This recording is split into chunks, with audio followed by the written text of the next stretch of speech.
Yeah, I'll just click start recording for a start with help, wouldn't it? Yeah, I never click start recording until you were going to come back, and then you said, "Oh, I'm back." Intro. It's like, okay, fair enough.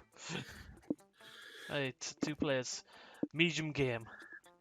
Yes, medium game. Yeah. Camp Spooky, the stage of some of our dearest summers. Back then, we were young and unafraid. With school far away, everything seemed possible as the sun embraced us on our way to camp. Summer has that distinct power, doesn't it? You live for the days while at nights you with possibilities. It's like life could take a turn at every corner, and for us it did.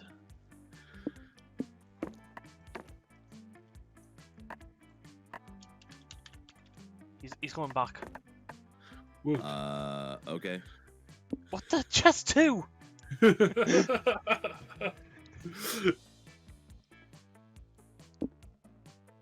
It's a literal recorder.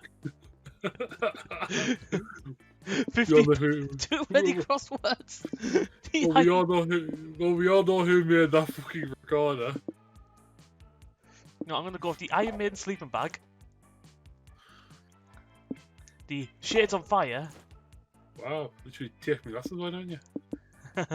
and the lemonade. Okay, so you know who to pick for me. Yep, Danny will return. Oh, No, can't. Andrew, you know what I meant. She. Yes. Gonna win at camping. What the fuck? So hover over the ring. It's the coat ring. So I'll go cult ring. Satanists. Scott and then Snacks. Then let's go for the Sudoku. Is it a Sudoku cube? Yeah. Yeah, let's go for the Sudoku cube. One might say the Monster Prom had hardened us on the highs and lows of love. But no, in love we're always absolute beginners. And summer camp was no different. No one talked about it, but the idea of summer love loomed over our heads. Close to the last day of camp, there was a meteor shower happening just 3 weeks away. We're back to 3 weeks at least, medium game, thank goodness. Everyone knew that if you were into someone, you were going to watch that damn thing together. And so, a silent yet powerful presence invaded us, and it was the Monster Prom all over again. Everything seemed uncertain, everything but one thing. Whoever we were asking on a meteor shower date, it was possibly going to be one of the 6 coolest people on that bus. Joy Johnson Johammer, a badass witch who wanted to chill a bit after saving the world countless times. Aviva Mishra, a hot-headed adventurer possessed by a curse who turned out to be the most annoying roommate ever. I love him. Calculester, which we never saw in our preview. A library computer who had just become Sentinel robot ready to experience life to its fullest. Delilah Aquino, a buff blue demon and warmonger who set her sights on conquering summer next. Damien LeVay getting strangled, a V-less demon with a taste for destruction and love of fire. What the heck was that? Bella. No, that was a firework that happened. Okay, next one. And Milo Belladonna, a Death Reaper doubling as an internet influencer and who is profoundly in love with life and all its earthly pleasures. The bus trip was long and the summer all could be shaped by the first step well taken, and so it was clear it all came down to breaking the ice and causing a good inspiration with the right impression. Which of these would be your favourite food? Whoever gives you the best stats. A yummy USP, a nice guac, burning hot wings, a wine to die for, and a punch the face. There's 3 there I want to pick. Daniel, do you have a D6? No, I don't know it, Amy. Oh. Eeny, meeny, miny, moe, catch a fish, bite a toe. If Don't eeny, meeny, miny, boy! punch the face.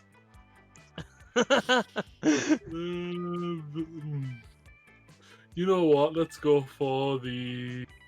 I think you a person who loves a wine to die for. That's what you're thinking about going for. Yeah, that one.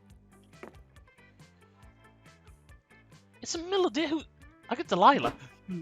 Go on, Daniel. I do it a lot of fuck Come that here, shit. come here, Bella. I know there's bad fireworks going on. Come here. Are you Was done? it chucking rubbish? I thought it was fireworks from the sound of it. Oh, sorry, Daniel. Are you done? I didn't even hear you, but okay. Yeah, she's up here. I tend to be the chef, though. Nobody can cook up a punch in the face like Delilah. If you're lucky, maybe I'll show you my special recipe whilst we're at camp. Ha! A new gate? Milo. Oh god, how do I do it? This guy's voice. Milo. A wine to die for, you say? Oh, come on, there, Bella. Jump up. You want to jump up on my knee? Sorry, I got Bella at me. Oh, come here. Do you want to jump up here or not? Anyway, I know a lot about wine and death, and which deaths pair best with which wines. The hood. The hood. Sorry, I got. Daniel, are you there? I'm still here. I The key's back in the back. I thought you almost lost you. For example, a stabbing pairs best with a dry terminette, whereas a poisoning benefits from a sweet melon to offset the acidity of the poison you seek. And as you see, darling, I am something of an expert on the subject. I'll be happy to educate you on further on the way to camp. We only had 3 leagues left to woo our crushers and conquer their hearts. But as I already said, we were young and unafraid, and we were ready to start. Speaking of start, we just started. 5 minutes for an intro into who we are and what and who we're going for. Yep. And I get Delilah, and you get the new guy. Milo. Yeah. Haha. Let's do this. Let's do our stats are. I got Ooh. nice boldness and charm, especially with Delilah. We got smart. That's all I got was smart. Oh.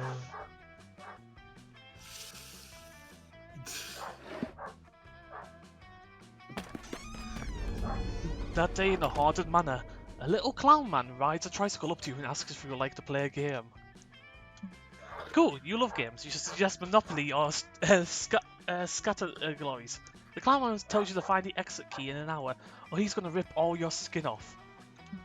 You're not super into that, dear, so you two decide to compromise by going to an escape room and solving some puzzles together.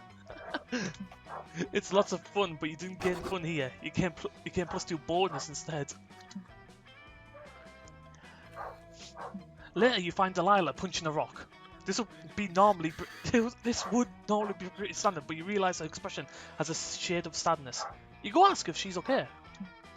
She's not. Do you see the outfit? Yes, I see the outfit. Oh, hey, Dom, bro. I love this. I love these DLCs. Dahlia Aquino. Oh, it's Aquino. You might be wondering why I Dolly Aquino. I'm not in my usual cheerful demeanor. Is it because you got to wear? You had to be forced to wear the outfit. That was amazing. I know it is, but I'm just saying. I know you all expect me to keep a moral high, as I am the unquestionable leader of the camp army of ours. Okay. You have literally never seen her as that. But you're not about to interrupt her. You see, I've been really enjoying the many pleasures of summer as I get closer to my goal of having the best summer ever.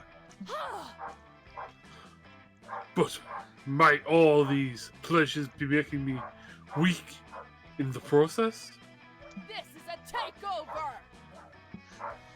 I've been so far focused on summer camp when before my own season used to be conquering Caesars. I think I just struck that. Yeah, let's just carry on Conqueror Caesars. Is it season? My end, it sound like Conqueror Caesars. Okay. Don't ask me. I think we all know what the problem here is. It's always him. Damien It's is always- back! It's always all right. Oh my god. You make the reference to one of my most from episodes. Yeah, my whole thing used to be being Damien's rival, conquering the 8th circles of hell, all that. Yeah, we did it together. Do you not remember? Oh no, it was me. Yeah. It was you and that shadow lad, wasn't it? So Wood lad. scrawny. I can't remember. But summer camp has opened my eyes. Damien is like super lame. Where's the optional puncher? Pack up. Go home. That idiot has 0 survival skills. I saw him check a tree back to find the nearest McDonald's. Ah. He's the civilest of the silver spoons. It's disheartening. Miranda! I can't see that Wimp as a rival anymore. But a healthy rivalry is an essential part of a warlord statue to remain strong. Oh, admirable. And I know this because I've watched all kinds of informational documentaries about being strong, such as Dragon Ball and Naruto. I think one of those even filmed by Michael Moss. I'm sorry, saying all that while dressing an outfit, and I've got Bella on me shaking because of the bang starts up. Just a minute, man. Anyway. Go on. I was waiting to finish, man. So I've gotten worried that I would become weak by not having no rival. So I started punching this rock in hopes that we become sworn enemies. But it's not working. You tell Delilah you'll become her rival. A rivalry to remember. Aw. Nah. You're not saying that just because you can build some sort of sexual tension. So muscular. I don't blame you. Anyone would leap at the chance if they meant that they get a spoonful of this puff. Beautiful blue bond. But enemies to lovers sounds more like an or a joy thing. Not my jam, though. Sorry. That sucks. But if Delilah's not into sexual tension with rivals, maybe she's into trust and eventually sexual tension with good friends who help her in an hour of need. Don't overthink it. Jump headfirst into it. Punch the first person who crosses your path and let the rivalry blossom over time. You surpassed Damien's level by far. But what if you had a rival that was a horrible creature made out of 14 Damiens? That may level the playing field. I don't know what either of these could even be, so I'll have Top one. Delilah Yep. takes your word for it. When she hears some footsteps at her back, she punches even before looking. But the punch is stopped in a very anime way. It's a very athletic water nymph. Their eyes lock. Hey you have no right to punch that rock. That rock was my rival. The Republicans. Delilah is smitten, but not romantically. Somehow you can tell she's smitten in the platonic rival way. They have a hella anime fight. Kame! No, stop it. Punches are thrown. Techniques are used. They even shout names of their attacks out loud. Delilah punch! Kick off the rising salmon. The nymph screams while throwing the sickest kick ever. You're OP. Whoa. Ah. Well, I totally named my technique too. Ah.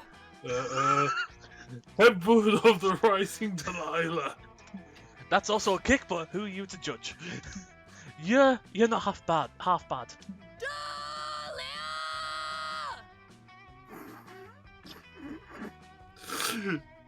Come here, You're sorry. not bad either. My name is Dahlia. Nice to fight you, Delilah. I'm Daphne the Nymph. I can't even say her name properly. Nymph. You're about to point out the original Delphine was a dryad, not a nymph. But that's not necessarily a reason for a nymph not to be named Delphine, right? You realise this urge of showing off trivia worth bits of knowledge no one cares about speaks volume about your insecurities. It's a hard pill to swallow, but it's character growth. Uh, I have to admit that Rising Sun was kind of cool, but I could beat it in a heartbeat, you know? Ah, sure. And that headbutt of the Rising Delilah. I must admit, I've never seen a headbutt done with your leg. oh. So, you know, we could, like, totally fight any other day. Not that I care. No, me neither. But, I mean, I'm free on Wednesdays. And fighting you would be better than doing nothing if you're not, like, busy fighting anyone else. Nah, I lost my rival recently. It's a funny story. No, nothing important. What? Me too, girl. Okay, truth time. I was just testing that rock as my rival. My real rival moved onto a new story arc with a new, more powerful rival. Your former rival sounds like a douche. My word. My other prospect was transitioning into a reluctant Sunday Cinderella Grumpy Ally. ally. But fuck it, I was born for the rival life. You're the saddest bunch I've ever met. I feel you. My former rival moved into the story arc of becoming a useless wimp. But hey, I only rival botanically okay. I prefer to be clear up front. No, me too. Rivals to lovers is not my thing. It's all just punches and indirect self-growth. Anyway, this is my number if you want your ass beaten any day. Well, see who gets their ass beaten. Sure, Delilah. We'll see. And then she leaves in a way that's so epic that you can actually hear what sounds like a pitching anime song. Let's seize the summer. Yeah, Delilah is back. Thanks, bro. Delilah hugs you. The strength of a hug gives you +2 charm, and the intense J-pop in the background gives you +1 bonus. Where to go now? Oh god, where you want? Well, I did want to go boldness. I did it again to you. Exactly, every single time. Let's go creativity. Let's see if I can get that above a That 5. is this one, isn't it? Yeah. Oh god, you look happy to be there. That day in Monster Scouts, you all learn how to build scarecrows. That vaguely nature related, right? You decide to take it a step further though. You add a magical crystal you found in the cave last month to your scarecrow to turn it into a sentinel being. The scarecrow is very grateful you've made it alive. You take your new friend out for a sword and have a very pleasant afternoon. Then you're forced to disassemble him so the next group of scouts can use the materials. Your scarecrow begs you not to relinquish your gift of life, but you're a dedicated Monster Scout first. The scouts appreciate your dedication to the organization. You're awarded +2 creativity. A wild Milo appears. Your heart starts beating fast. Is this another one of your dreams about Milo baking you a loaf of bread in the French countryside? Danny, I've been around looking for you, and now here you are in my clutches. And now that I've found you, want to do me a favor? I've got a soul reaping gig today, and I could use a helper. You're 80% sure this isn't a dream. You agree to help Milo. They lead you to a fresh corpse with a soul waiting right above it. The soul looks like a dope blue orb. Hi. I'm deaf, but my friends call me Milo. Let me be the first to say congrats on shuffling off that pesky mortal coil. I've been expecting you. I assume you're here to lead me to the afterlife. I died a few minutes while I was a child, so I'm somewhat familiar with the intake process. Exactly. Oh, I love souls who have died before. They're refreshingly chill. I'm going to ask you a few questions before we go. First, state your name, please. Daniel, do you mind reading this, please? I was literally waiting for like see how long you for. No, I just want you to read this name bit out. I am Remulus Tarragonarek, commander of the Mer King Guard and the Knight of the Mer Realm. Praise the Mer King. And just to confirm that you're actually dead, How were you killed? Go on. Prepare this. This is the terrible story. I served many years in the Mer Kingdom court, but 'twas the Mer King himself who killed me. One night, the Mer King was attacked in his sleep. He survived, but became paranoid in his small court, thinking that the attacker was a coup. His paranoia led him to behead me, his most loyal knight. But the Mer King was wrong. Just before my death, I discovered the attacker was the orchestrated by an ancient order, who has ordered many terrible acts across history.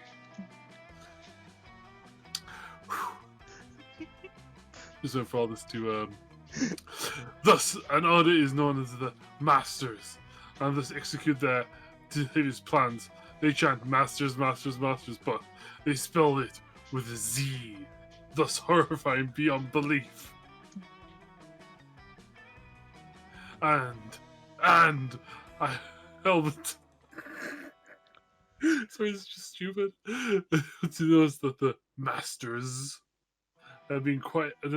Yeah. Well, just seriously, they were caked off within a ridiculous degree. Wow, that was quite a lot. I'm gonna check for death by courtly integrate high fantasy box on the form. Now that we've completed the identity and morality checks, I see you're qualified to choose your afterlife destination. Congrats! Which afterlife would you like to be taken to? There are infinite afterlives you can choose from, so really the only limit here is your own imagination. Oh, that's so poetic. I love my job. Oh, bother. I'm rather unsure. I will enjoy plundering, so perhaps some kind of diary, or rather, maybe an orgy. But that's too cliche. Let me think for a moment. I realise that you're literally complimenting Infinity here, but please hurry this up. I have a very strict posting schedule I have to get back to. My followers need consistency, babe. Looks like Milo is getting impatient. You can tell because they just tweeted, "I'm super impatient, RN lol. Quick, suggest an afterlife destination for the soul." A big farm upstairs with plenty of room to run. Oh my god. If you collected enough karma points, you could redeem them to get reincarnated like as a or a K-pop star. Oh no, I know which one. Both of these are so bad.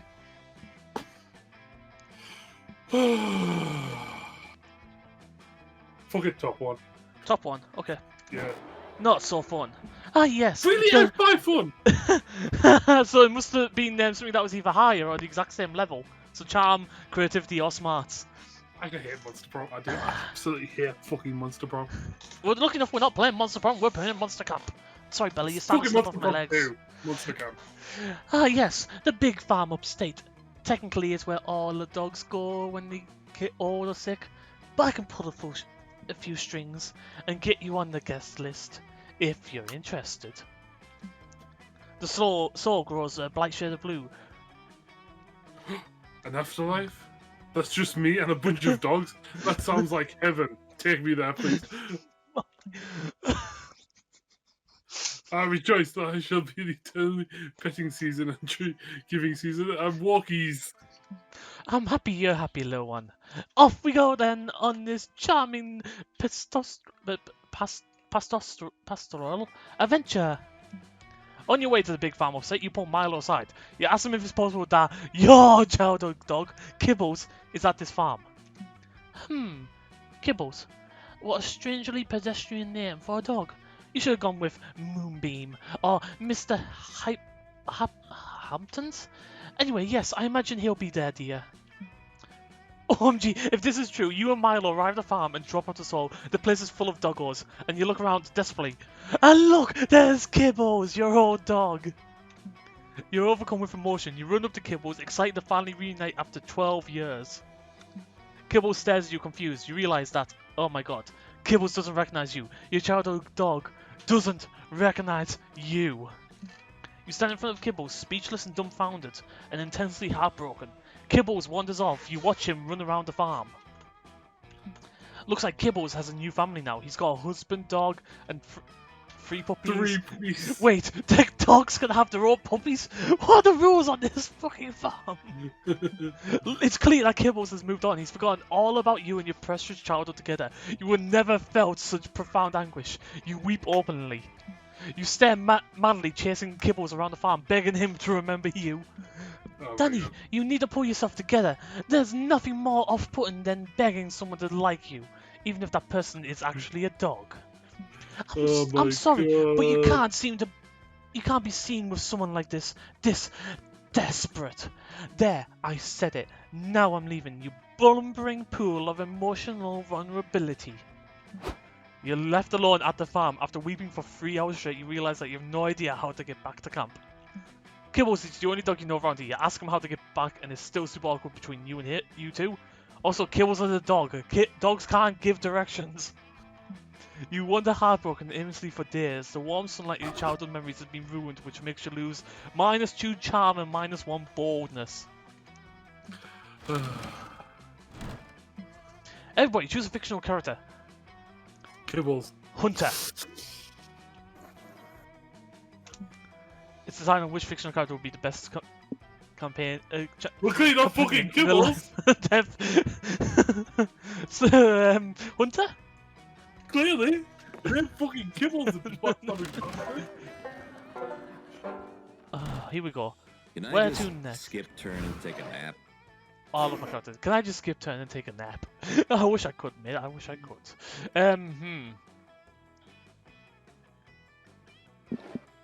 The woods. Squirrel! You hike deep into the woods and find a mysterious journal with the number 3 on it, half buried in the dirt.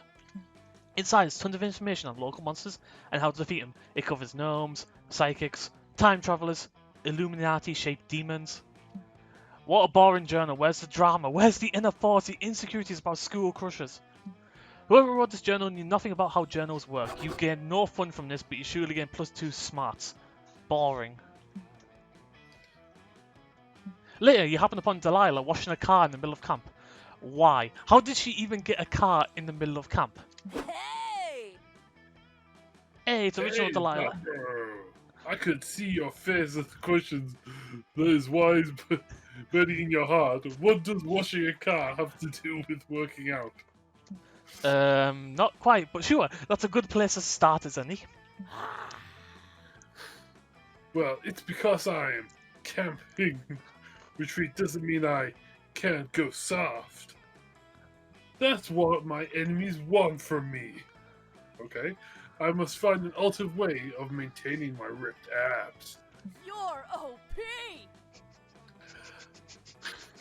And I watched a documentary recently that taught me that the best workouts are often hidden in royal tasks, such as washing car, wax off, you know.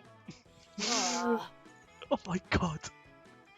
Unfortunately, I don't think that the car washing is doing much for my muscles, but even for the car, I'm pretty sure the dirtier. It was just dirtier when I found it. That's probably because on close inspection, Dyla is washing the car with 50-pound weights, presumably washcloths that ain't heavy enough. Perhaps this isn't a proper workout for me. Everyone knows the best workout adapts to each of the individual bodies and what best executes their muscles. I probably just need to find a different mental task that will give me a full body workout. Okay. Sombro, you seem like an expert in menial tasks. What sort of route actually could I reach maximum power? Achieve the perfect balance of a checkbook. The more menial a task, apparently, is, the more it will work out for you. So must subject yourself to the most mentalist of tasks of all. Continuous blinking. Oh my fucking god, no, no. Ooh. Well, that one seems smart. The That one one- seems good. So, yeah. Well, how, I don't know, because they both seem smart to me. I couldn't think of any other thing that would go with them apart from creativity. Yeah. Oh well. I failed. Interesting. I need to put it out to achieve balance of one's body, mind, and finances. It will be an workout that of the likes which I have never undertaken. I don't have a checkbook though, so I suppose I'll just have to use. You're helpless to stop Delilah from balancing your checkbook. Sweat begins to pour profoundly from her forehead. Every one of her muscles is straining in concentration. Math, you are my worst adversary. So many numbers, deposits, withdrawals. This is camp! Grr, but I am Delilah Aguna. I will not be bested by any rival. Now, this is going to be tough. The strong get tougher. And so she just starts writing more nonsense numbers, except now she's pressing the pen so hard into the paper, it's tearing up the checkbook. Your finances are literally and figuratively in tatters. You beg Delilah to stop. No. I know what you're doing. This is the classic master pupil moment. You're trying to convince me to quit my training to test my results. I'm here to save the day. But I will prevent you, master. I never gives up. No, please give up, Delilah. Please, please. Fine. I'll show you how strong my resolve is, master. If you insist, time to perform the greatest move. Calculus punch. Delilah rears her fist back, screams so loud you hear a couple car alarms go off, and punches the checkbook with such force and resulting shockwave knocks you out. When you come to, you're in the ER with ER for concussion, and after Delilah's work on your checkbook, no way to pay your medical bills. Serves you right for still using checks. What is this, for 1930s? You lose -2 fun and -1 charm. No, my charm! Oh. Whew.